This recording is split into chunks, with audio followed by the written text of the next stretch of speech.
Welcome to the Loyal Opposition Podcast.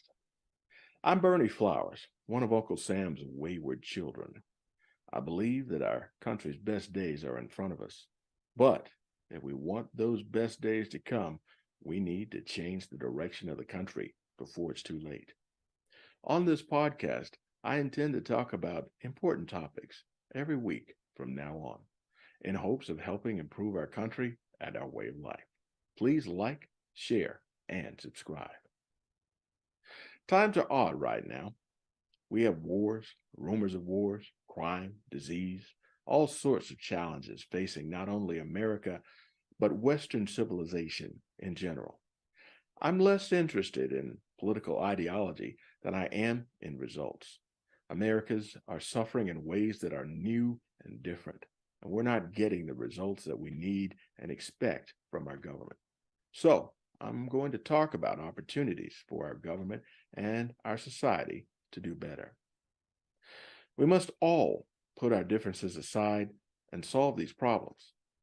But before we solve the problems, we must identify and face those problems, not just hide behind them. Freedom is not free. Easter weekend just happened. My wife and I hosted an Easter egg hunt for our neighbors and their children. We had kids from newly walking babies all the way to 15-year-olds searching for Easter eggs at my house. This is the America that I know. Easter reminds me of the sacrifice our Creator made for us. If we're to expect to maintain American freedom, then we're going to have to make some sacrifices. Do our children not deserve the same freedoms that we enjoy? Our government once again accused a former president of breaking the law. They do this while our current president breaks the law every day. If they're coming for our former president, when will they come for us? Indicting a former president for political reasons? That's what they do in communist regimes. Are we now a banana republic with an unstable government? Net zero energy policy. All electric America? We have very little of the lithium required for our whole country to drive electric cars. The U.S. is home to only one active lithium mine. It's in the state of Nevada, and it manufactures only about 1% of the lithium in global lithium production. With hundreds of years of proven oil reserves in America's ground, are we going to make ourselves dependent on American or other countries again for energy? In Maryland, your governor signed a bill to force all Marylanders to drive electric cars by 2035. Do we have the infrastructure to handle all this? Are we ready to ditch fossil fuels in order to power our lives? 15-minute cities. The powers that be want us to live in 15-minute cities. Their idea is that you live your life within 15 minutes walking distance of where you live, while they fly in private jets spewing pollution all over the planet. Is that fair? FedNow. Have you heard of it? FedNow will enable consumers and businesses to send payments instantly. It could offer some of the same benefits as a central bank digital currency. Of course, that's a quote. The government plans to use the new central bank digital currency to track your movements. Everything is tracking your movements. Your money, your phone, your social media activity, all will allow the government to track everything you do and everywhere you go. Another quote. Fed Governor Michelle Bowman has said that FedNow may deliver many of the same benefits as a Federal Reserve issued digital dollar. Well, what benefits might those be? Executive Order 14067, ensuring responsible development of digital assets, a government speak for we're going to take your cash and we're going to take your freedom. Biden has already signed it. So, when has the Federal Reserve ever done anything to help America that it didn't use to help themselves first? Murder in Tennessee. How come the mess in Tennessee is considered not to be a hate crime? A person killed 6 human beings. Why is that heinous act not considered to be a hate crime? The definition of a hate crime is one that is motivated by prejudice against a social group, a crime considered particularly heinous for having been motivated by hate for a race, gender, or religion. That is the definition of a hate crime. Vice President Harris, who I like to call Cruella de Vil, and the federal government are not defending the victims. Instead, they and the media are trying to turn a murderer into a martyr. What's going on here? Klaus Schwab, Bill Gates, Jeff Bezos, they are not elected officials. Why are they making decisions for the rest of us? I read Klaus Schwab's Fourth Industrial Revolution, and I was not impressed. Amazon's Bill Gates, he owns the data contract for NSA, CIA, and U.S. Transportation Command. He also owns the Washington Post. That means Jeff Bezos has access to America's secrets. Jeff Bezos controls our information space.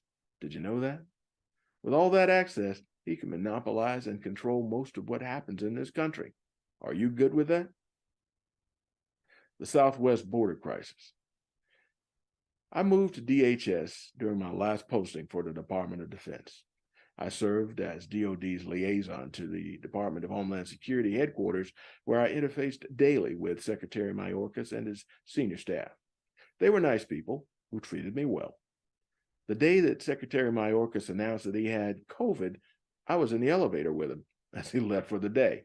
He probably gave me COVID. But the issue that I have is the mismanagement of the defense of our southern border. That was the last straw for me. At the time, 3,000 undocumented people were coming across the border every night, and that was just too much. I was helping to destroy this country, so I left. Felt it to be unethical. Joe Biden says that walls don't work. Well, how come he has a 10-foot wall around his Delaware home? Can you say hypocrite? Did you know that Biden wants to send your money to the Ukraine to pay the salaries and pensions of Ukrainian civil servants? He offered Ukraine another $5 billion in weapons just recently, and while he was telling China not to sell weapons to Russia. Can you say hypocrite? Recently, I wrote a book called Black Values Matter. You can buy it on Amazon, Audible, Apple iTunes, and other outlets. Why did I write it? Because Black people have Black values, and Black values are American values. The Democratic Party has no place for people like me. And believe it or not, there's a whole lot of people like me. We believe in traditional family, upward mobility, school choice, patriotism. My book is about American values. Democrats treat the Black community as generational support. Democrats take Blacks for granted. The GOP lets the Democrats get away with it. My new book, Black Values Matter, is my attempt to recruit Black voters into the conservative side. I'm tired of Black people being used as an unwitting hammer to herd the rest of our country into tyranny. We need to make everyone see what's happening, and my book is just a small part of that effort.